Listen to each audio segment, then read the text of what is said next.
Hello and welcome to another exciting episode of Road to GotY for 2019. Today we're looking at Fire Emblem Three Houses, a game that I absolutely adore. This is my third playthrough, so I do have some New Game Plus stuff going on, and I'll do my best not to talk about too many spoilers in the first half, though we're definitely going to talk about spoilers in the second half. But I really like this game. I think that this game is very well made. It's definitely not perfect. Some of the textures could be a little bit better, but I think that just from go, this is maybe one of the best Fire Emblem games we've ever had. I absolutely adore the characters in this game. The story in this game is really good, especially because with the different routes, every story is different. I think that the real selling points on it are those different playthroughs. And even if you're doing the same playthrough again, you also have the fact that because you can reclass your units and you can teach them however you want to teach them, every playthrough is different. Like this playthrough, I'm going to try and direct people on the flying trees so that I can have an entire army of flying units. But last playthrough, I went for a maximizing individual skill and letting everything else fall behind. And in my first playthrough, I made everybody kind of good at almost everything, which surprisingly worked better than I thought it would. I actually thought I would be hurting myself a lot more with that, but I think this is a really, really well-made game. Graphically, it suffers a little bit. As you can tell, ground textures are a little rough. The grounds here kind of look like the trees in Sword and Shield. I also think that having to replay the same first part over and over again is a bit annoying. I would really like to be able to just go straight to further past, like to be able to skip maybe the first 3 months or so. However, you can skip entire months of gameplay and go straight to the next map if you don't want to do any kind of grinding or if you don't want to spend any time leveling up your students. It will automatically do everything for you, which I do think is really cool. Combat arts, gambits, there are so many options to play the game how you want to play it. And yes, there are some that are definitely better than the others. But unlike, say, Sekiro, that I complained about some of the tools being objectively so much better than the others, there was no point in using the others. There's not really a resource that you draw on here, other than just the usage of your weapons, which you can buy more of. And every gambit and every combat art has a different individual use, thus making it still worth it to have some of them. For instance, the Stride Gambit is objectively amazing. It allows you to have extra movement on every single one of your units for 3 turns. So you have one character use that, and you have everybody else with different gambits that are able to do different things, that are able to help and do damage, or to be able to break the shields on monsters and things like that. They put a lot of thought into the gambit system, and it really shows. I think combat arts are much the same way.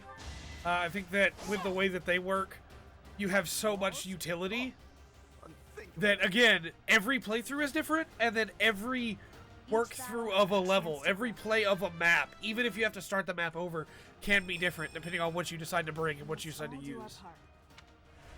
You also have the, I can't use it right now because we're still early days here, but you have the turn wheel effect, being able to go back in time, and you can go all the way back up to the start of the level, basically, for one usage. So you have tons of options. I may have to take this seriously after all. I think that story-wise, this is one of my favorite FEs for sure. You have, oh, we used a vulnerary. Interesting. You don't see that very often. We'll heal Ferdinand instead. I've only played Blue Lions and Church Route so far, but I absolutely adore the Blue Lions run. That may be my favorite story in a Fire Emblem game, just the Blue Lions route. I do think that like FE4 would still edge it out, but man, I love the Blue Lions route so much. Everything to do with Dimitri and his breakdown and everything there is absolutely amazing. I think the church route's really cool too. Seeing, you know, Rhea and the rest of the story there that didn't happen in the Blue Lions route and how different those stories actually wound up being, I think is really cool. I think it's really clear they put thought into how they wanted the routes to go. I do wish some of the maps were different. Like, you get some extra maps toward the end, but up until that point, the maps are kind of the same. But, again, it's all in the same game. So I'm not going to judge it too harshly on that, whereas, like, Fate's reused maps and it was 3 different games. So that is a bit of a different story. But I'm very excited to do my Black Eagles run this time and see how things change there. I do think that New Game Plus makes the game incredibly easy, You really gonna fight two and I could go for maddening mode to make it more difficult. I might do that for like a later playthrough, but I do think New Game Plus makes it really easy, but with how much you have to go through, being able to skip a bunch of the stuff at the monastery to be able to just focus on the maps is really nice. The monastery is a lot of fun, and I think it's really cool, but it definitely drags on your third playthrough. You definitely start to feel how long you're in the monastery. So being able to just be in the monastery for a minute, just do your one meal and your buff meal, and then gather your flowers, and then just go. And you can train people if you want there. You can do special trainings, or you could just end your exploration and go straight to it. And again, you can micromanage. You can try and keep everybody's enthusiasm up so that you can get extra lessons with them, or you can just have it automatically do it and rest. There's so many different options for how you want to play. If you want to blitz through the game, you absolutely can. My first playthrough, I think, took me like 95, 100 hours, and my second playthrough took me like 25. And I still watched a bunch of supports. It's not like I skipped the supports or anything. I could have beaten Mercedes right there with the combat art, and I wasn't thinking. I was not thinking at all. But no, I think this game is really, really good, and definitely worth to play through. If you love Fire Emblem, if you just really enjoy playing video games, I think this is definitely one to check out. Some of my complaints. Like I said, the monastery stuff gets old pretty quickly. It drags on after you've done a couple playthroughs, and you just really want to be able to get to the next part. Also, again, the fact that you can't skip a lot of dialogue, you have to hold down B and it skips the individual line and not the entire dialogue section. Really annoying for when you're playing through the early parts again and you don't have any unique dialogue. You also have, Dimitri's gonna go, okay, no, I thought he was gonna go around and hit, Leonhardt because I messed up there, but no, we're good. Did I call him Leonhardt? Regardless, I think that early stuff is where it really suffers. Linhart is his name, just to clarify. I think the early stuff is where it really suffers. And once you get past that and you get into the unique dialogue, not so bad. But it's definitely going to be a problem on, say, a 6th playthrough or a 7th playthrough when you've seen all the dialogue and you just want to play. You just want to get into the maps. You just want to play around with those. I do think they've curtailed that a lot in the form of options, where it's still worth it because of the sheer number of options that you have. Being able to, let's say, recruit units from other houses and see how they react in story moments where they weren't there before or you had to fight against them before. There's a lot to love about the options that Three Houses gives. It's weird having Ferdinand this week again after how powerful he was in my church route run. Let's see. Other than that, I already talked about the graphical complaints. I do think that there are some characters that just aren't great. I played around with Alois a little bit in the church route, and I couldn't really get anything great out of him. I feel like if you got him sooner, to be able to play around with him more, it would balance out more. And maybe he's still really great as like a defensive character, but I couldn't really get anything offensive going with him. Catherine, you got to put some work into Catherine. She's not that great at start. She really should be, and she's just not. I think that Cyril can be really good, but almost always I find other units are better. And I think what it comes down to is just that there are so many good units that the mediocre units fall behind that much more, you know?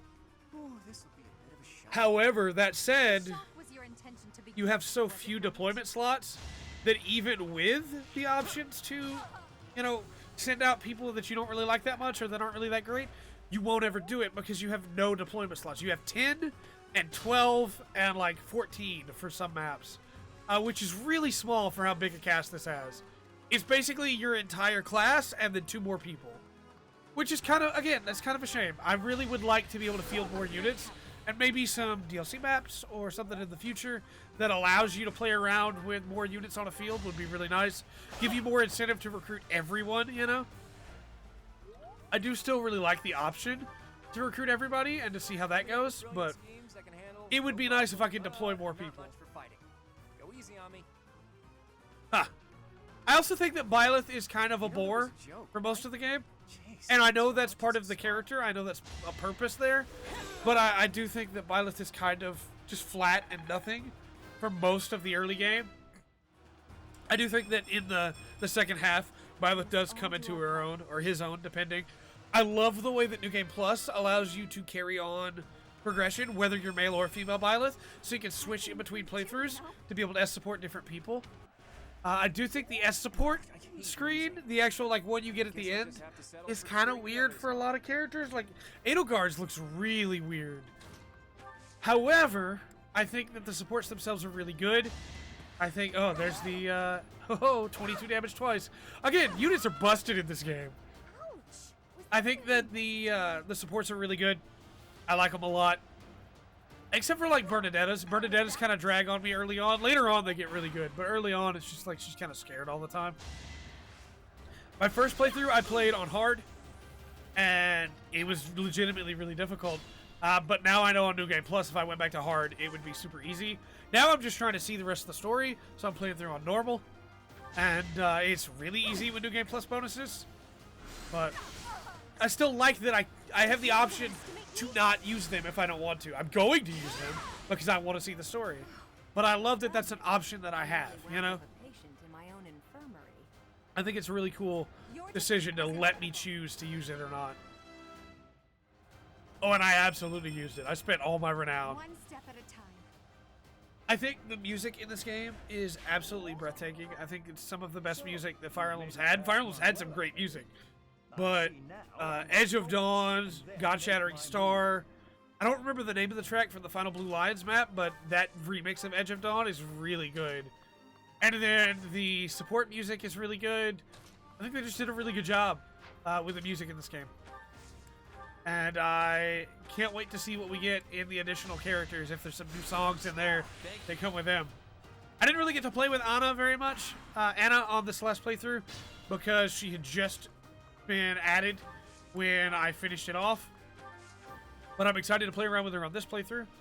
As you can see, Hubert has a lot of magic he shouldn't have, because I went ahead and gave him his max skill level that I had gotten on my previous playthrough. Which, again, it's great that you have that option. I think that, for the most part, this is maybe the best options-wise Fire Emblem game, and maybe the best story-wise. It's just that it is drugged down by some of the unfortunate problems that it has. Past those, I think it may be one of the best games in the series. It's just unfortunate the sheer amount of time that if you want to min-max, you will be spending in the monastery. It's kind of ridiculous. And thankfully, New Game Plus lets you skip a lot of that. And also, the sheer bore of the early game again. It's... Again, you can't skip all this except for skipping individual lines. When if you just let me be able to hit start and just skip all that dialogue, and we'd be great. I know I've been incredibly negative, because that's what most of the series is, talking about my problems with games. But I still think this is one of the best games in the series. I love the characters, I love the music, I love the gameplay, I love the options. Being able to choose who you want each playthrough to go through, just based on getting support levels up, which you can do by giving them things from all around the map, all around the monastery. The ability to reclass units into whatever you want. I'm really thinking of a playthrough for like Blue Lions, where I class everybody opposite of what they normally are. So like turning Dimitri into a mage and turning Annette into like a warrior. I think that would be really cool. And just that the game allows me to do that without really any difficulty. It's just spend time with them in the classroom. I think that's really cool. I really, really like this game. Yes, it was. And with just a little bit more, which may come with the stuff coming in the expansion pass, a little bit more, I think it could be almost perfect. But I really, really like it. And it's on my top 10. I won't say where in this video, because you got to watch the top 10 video when it comes out to find out where. But it's absolutely on my top 10. And I really love this game. With all that said, though, I have been Trey. This has been the Full Spectrum. And remember to always enjoy the full spectrum. Fire Emblem Three Houses has to offer. How so? For that battle, she was only a soldier following our professor's command. Sure, she was an incredibly powerful soldier,